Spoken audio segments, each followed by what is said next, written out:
जयपुर में, चित्तौड़गढ़ में, कोटा में या उदयपुर में?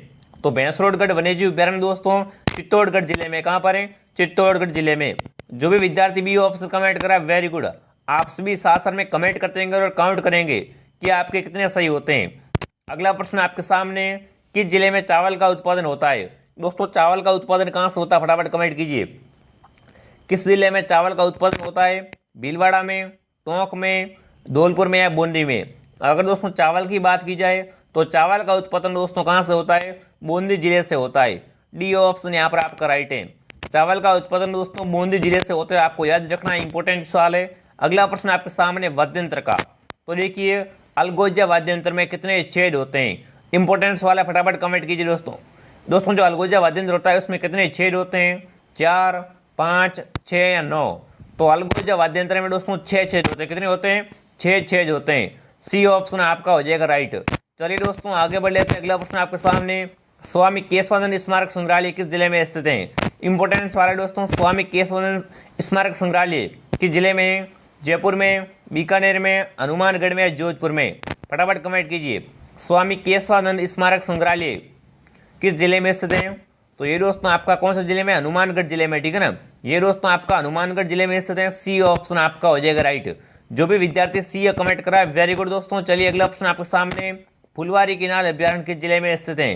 दोस्तों फुलवारी किनार अभ्यारण्य कहाँ पर है? जयपुर में, उदयपुर में, कोटा में या जोधपुर में? फुलवारी किनार अभ्यारण्य तो ये दोस्तों आपका उदयपुर जिले में। बी ऑप्शन आपका हो जाएगा राइट। अभ्यारण्य आपको सारे याद कर लेने।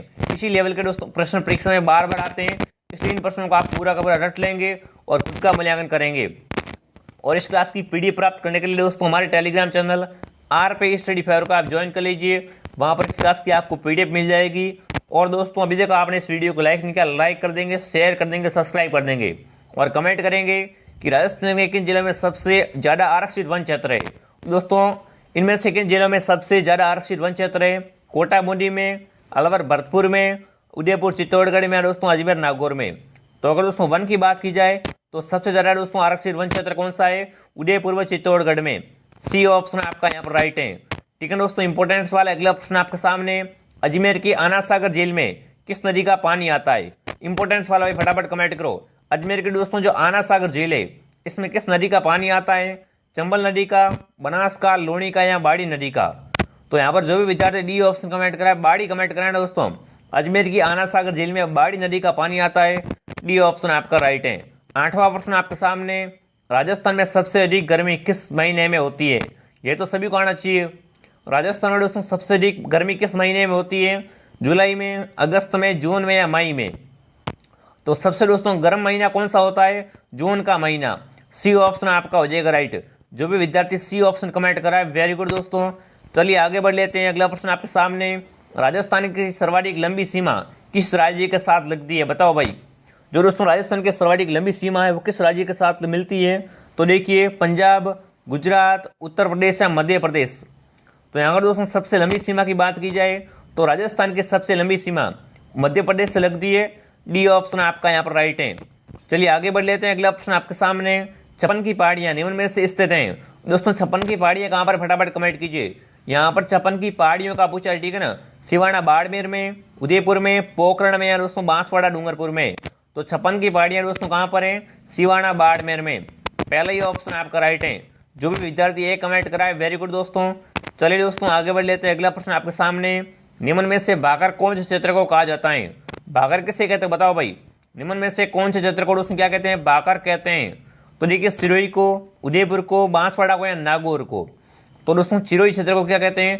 भाकर भी कहा जाता है। पहला ये ऑप्शन आपका राइट है। चलिए आगे बढ़ लेते हैं। अगला प्रश्न आपके सामने, राजस्थान की कौन सी नदी रुंडी सरिता कहलाती है? इंपॉर्टेंट सवाल है। राजस्थान की दोस्तों ऐसी कौन सी नदी है जिसे क्या कहते हैं? रुंडी सरिता कहा जाता है? बनास नदी, माही नदी, बाणगंगा नदी या फिर दोस्तों कांतली नदी? अगर दोस्तों रुंडी सरिता की बात की जाए तो वो आपको जी बाणगंगा नदी को, ठीक है ना। बाणगंगा नदी को दोस्तों रुंडी सरिता भी कहा जाता है। सी ऑप्शन आपका यहाँ पर राइट है दोस्तों। आगे बढ़ लेते हैं। अगला प्रश्न आपके सामने, राजस्थान में बूझ झील कहाँ पर स्थित है? दोस्तों बूझ झील कहाँ पर? फटाफट कमेंट कीजिए भाई। झीलों के सवाल आते रहते हैं तो फटाफट कमेंट कीजिए। राजस्थान में बूझ झील कहाँ पर है? दोस्तों क्लास वेरी इंपॉर्टेंट रहने वाली है, क्लास को पूरा देखना है और लास्ट में आपको कमेंट करना कि 20 में से आपके 25 में से आपके 20 राइट होते हैं या नहीं होते, ठीक है दोस्तों। तो कमेंट कीजिए। राजस्थान में बूझ झील कहाँ पर है? अजमेर में, डूंगरपुर में, जोधपुर में या जैसलमेर में? तो बूझ झील दोस्तों आपकी जैसलमेर जिले में। कहाँ पर है? जैसलमेर जिले में। डी ऑप्शन आपका हो जाएगा राइट। चलिए आगे बढ़ लेते हैं। अगला प्रश्न आपके सामने, राजस्थान में सर्वाधिक सिंचाई की जाती है। दोस्तों राजस्थान में सर्वाधिक सिंचाई किससे करते हैं? तालाबों के द्वारा, खड़ीनों के द्वारा, कुआं व नलकूपों के द्वारा, या दोस्तों उपरोक्त में से कोई नहीं। तो राजस्थान में दोस्तों सबसे अधिक सिंचाई किससे करते हैं? कुआं व नलकूपों के द्वारा। सी ऑप्शन आपका राइट है। सिंपल सा क्वेश्चन है, आपको ये तो आना ही चाहिए और परीक्षा में दोस्तों बार बार ये सवाल रिपीट हो रहे हैं। अगला प्रश्न आपके सामने, तिल किस प्रकार की फसल है? तो दोस्तों तिल होता है वो किस प्रकार की फसल होती है? रबी की फसल है, खरीफ की है, जायद की, इनमें से कोई नहीं। तिल किस प्रकार की फसल होती है दोस्तों? तिल है जो दोस्तों खरीफ की फसल है, ठीक है ना, याद रखना। तिल दोस्तों आपकी खरीफ की फसल है। बी ऑप्शन यहाँ पर आपका राइट है। अगला प्रश्न आपके सामने, दिल्ली के लाल किले के लिए लाल पत्थर कहाँ से आया? बताओ भाई, इंपॉर्टेंट सवाल है। दिल्ली का जो दोस्तों लाल किला है उसके लिए लाल पत्थर कहाँ से आया था? अलवर से, धौलपुर से, अजमेर से या नागौर से? तो यहाँ पर दोस्तों आपका धौलपुर ऑप्शन राइट है, ठीक है ना। दिल्ली के लिए दोस्तों लाल किले के लाल पत्थर कहाँ से लाया गया था? धौलपुर से लाया गया था। बी ऑप्शन आपका राइट है। अगला प्रश्न आपके सामने, कौन सा शहर सीमेंट का सबसे बड़ा उत्पादक है? बताओ भाई, कौन सा ऐसा शहर है जहाँ पर दोस्तों क्या है सीमेंट की फैक्ट्रियाँ सर्वाधिक हैं? फटाफट कमेंट कीजिए भाई। तो सीमेंट के लिए दोस्तों एक ही शहर है, चित्तौड़गढ़, ठीक है ना। सीमेंट का उत्पादक कौन सा दोस्तों सबसे बड़ा? चित्तौड़गढ़ है। बी ऑप्शन आपका यहाँ पर राइट है। जो भी विद्यार्थी चित्तौड़ कमेंट करा है वेरी गुड। अगला प्रश्न आपके सामने, चौथ का बरवाड़ा कहाँ पर स्थित है? चौथ का बरवाड़ा कहाँ पर है? सवाई माधोपुर में, चित्तौड़गढ़ में, टोंक में या कोटा में? चौथ का बरवाड़ा दोस्तों कहाँ पर है? सवाई माधोपुर जिले में, ठीक है ना। सवाई माधोपुर जिले में चौथ का बरवाड़ा। पहला ही ऑप्शन आपका राइट है। अगला प्रश्न आपके सामने, महाराणा प्रताप का राज्याभिषेक कहाँ पर हुआ था? इंपोर्टेंट सवाल है दोस्तों, बार बार एग्जाम आने वाला सवाल है। महाराणा प्रताप का राज्याभिषेक कहाँ पर हुआ था? चावंड में, गोकुंदा में, कोमलगढ़ में, चित्तौड़गढ़ में? तो दोस्तों महाराणा प्रताप का राज्याभिषेक कहाँ पर हुआ था? गोकुंदा में हुआ था। बी ऑप्शन यहाँ पर आपका राइट है। दोस्तों अभी तक आपने इस वीडियो को लाइक नहीं किया, लाइक कर देंगे, शेयर कर देंगे और सब्सक्राइब जरूर कीजिए। एक बार चेक कर लो, अभी तक आपने सब्सक्राइब नहीं किया दोस्तों सब्सक्राइब जरूर कीजिए। पूरा टेस्ट आपको देना है। डेली दोस्तों 2 क्लास आती है, दोनों क्लास से आपको ज्वाइन करते रहना है। अगला प्रश्न आपके सामने, किस राजपूत शासक को राजपूताना का कर्ण कहा जाता था? बताओ दोस्तों, ऐसा कौन सा राजपूत शासक था जिसे क्या कहते थे? राजपूताना का कर्ण कहते थे। सवाई मान सिंह को, महाराजा राय सिंह को, सवाई जय सिंह को या दोस्तों राव बीका को? राजपूताना का कर्ण किससे कहते थे दोस्तों? महाराजा राय सिंह को, ठीक है ना। महाराजा राय सिंह को दोस्तों राजपूताना का कर्ण कहा जाता था। बी ऑप्शन यहाँ पर आपका राइट है।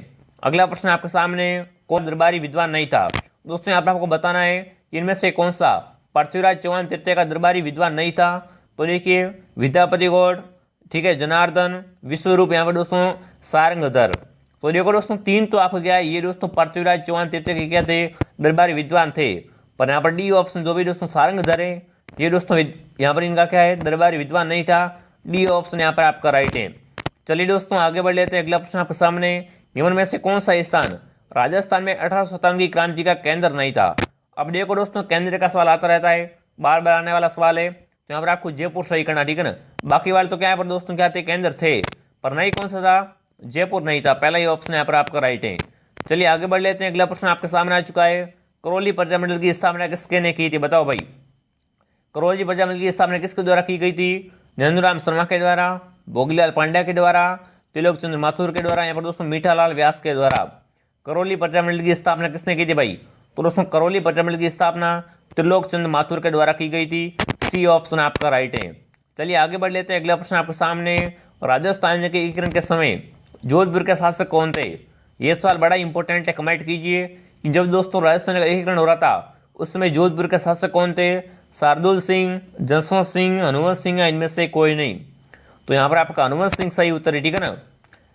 पूछ ले एग्जाम में दोस्तों कि राजस्थान के एकीकरण के समय जोधपुर के शासक कौन थे दोस्तों? तो यहाँ पर सही उत्तर है आपके हनुमंत सिंह, ठीक है। सी ऑप्शन आपका राइट है। चलिए चलते हैं हमारी क्लास की आखिरी सवाल की तरफ। ये दोस्तों इस क्लास का क्या लास्ट सवाल रहने वाला, फटाफट कमेंट कीजिए। निम्न में से किस शासक ने मुगलों का सहयोग नहीं किया था?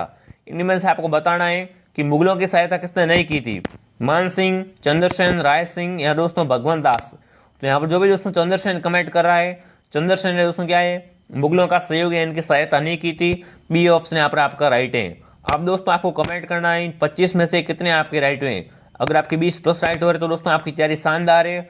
और दोस्तों क्लास से डेली लग रही है, 2 क्लास से आ रही 6 बजे, एक सुबह 6 बजे, एक शाम को 6 बजे। तो दोनों में आपको क्लास रहते लेना है। और दोस्तों अभी तक आपने इस वीडियो को लाइक कर दो, शेयर कर दो, सब्सक्राइब कर दो और टेलीग्राम चैनल में जुड़ना नहीं भूलना है RP स्टडी फेवर के। तो चलिए विद्यार्थियों, मिलते हैं अगले वीडियो में। जय हिंद, जय भारत।